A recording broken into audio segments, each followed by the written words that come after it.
Gracias. Hurry up, because before Hi, Mrs. Drent. This is my audience.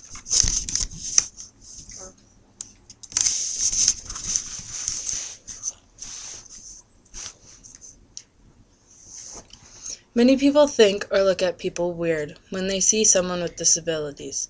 Well, in reality, these people are just like you and me. They just have different qualities. There are many kinds of disabilities, but I will inform you about 4.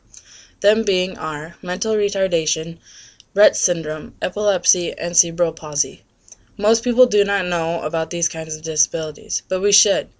Who knows when you may come across someone with these disabilities, and instead of staring at them when they make a weird noise or have a funny look on their face, you will know that they are disabled and know what kind of disorder they have. As Kate Bornstein says in her quote, "Let's stop tolerating and accepting difference as if we're so much better for not being different in the first place.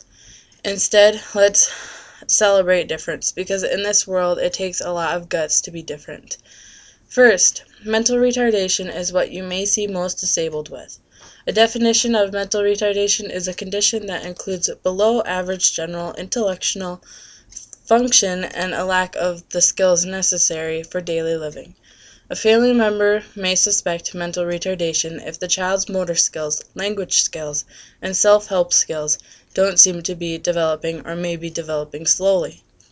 There are many causes, and they are broken down into categories: infections, abnormalities, environmental, genetic, issues, metabolic, nutritional, toxic, and trauma. If you see these symptoms in your child, you may want to get them checked.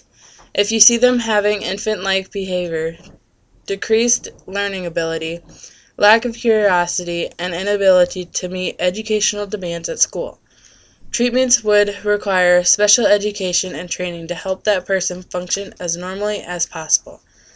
It would be important to have a specialist look at the child to see if they may have any other disorders. Some complications with mental retardation would be inability to care for oneself, inability to interact with others appropriately, and social isolation. Mental retardation affects about 1 to 3% of the population. This is from Kids Health. Second, Rett syndrome is a form of autism. Rett syndrome is something that only girls can get. Doctors will normally discover this within the first 2 years of the child's life. There is no cure for Rett syndrome, but there are medicines and treatments that could be taken. Rett syndrome is rare. Only about 1 in 10,000 girls will develop this condition. Some symptoms of Rett syndrome are the slow growth of the head and loss of muscle tone. The girl will then hold her hands up and rub them together. It is common to see these girls do this with their hands. A girl with Rett syndrome does not talk. Also, it becomes very hard for them to walk because their legs will become stiff and hard to move. It can also get hard for them to breathe and may cause seizures. They say the cause for Rett syndrome is genetic. There is no prevention for Rett syndrome. The specialists say that girls have 2 X chromosomes, which when you get Rett syndrome, one of these X chromosomes is mutated. If a boy were to get Rett syndrome, they will die quickly after their birth, because they will only have 1 X chromosome, unlike girls, who have 2.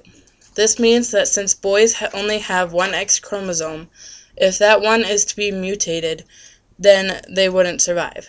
To try and treat Rett syndrome, there is physical therapy, speech therapy, and occupational therapy. Most women with Rett's will only live to be in their middle ages. It is a lifelong condition, and the condition will get worse or remain the same. These women would not be able to live independently. This is from Kennedy Shriver. Thirdly, one that most people don't know about is epilepsy. Epilepsy is a brain disorder in which someone has seizures over time when a bunch of nerve cells or neurons signal abnormally. As soon as epilepsy is diagnosed, you should begin treatment right away. Most people with epilepsy will lead to normal lives. Epilepsy cannot be cured, and for some people it goes away. People with epilepsy are at risk for two life-threatening conditions, those being status epilepticus and sudden unexplained death. Status epilepticus is a condition in which you have continuous attacks of epilepsy without intervals of consciousness. This can lead to brain damage or death. A lot of women who have epilepsy may become pregnant. Lastly, I will tell you about cerebral palsy, another disability that not many know about. Cerebral palsy is a permanent brain injury that affects an infant in the womb during birth or in months following the birth. These people with this disability may have limited motor skills, speech difficulties, or learning disabilities.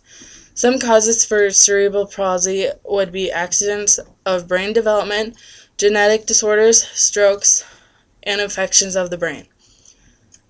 There are three main types of cerebral palsy: spastic cerebral palsy, chorothetoid cerebral palsy, and hypotonic cerebral palsy. The spastic cerebral palsy is when muscle tone is increased, which causes rigid posture. Chorothetoid cerebral palsy occurs with abnormal, uncontrollable, writhing movements of the arm or leg. The third is hypotonic cerebral palsy, which is muscle tone that is diminished.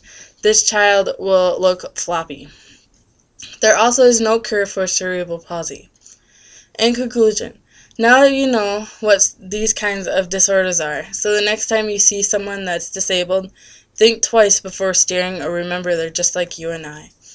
As Bethany Vasquez says, children with disabilities are like butterflies with broken wings. They're just as beautiful as other children, but they just need a little help to spread their wings.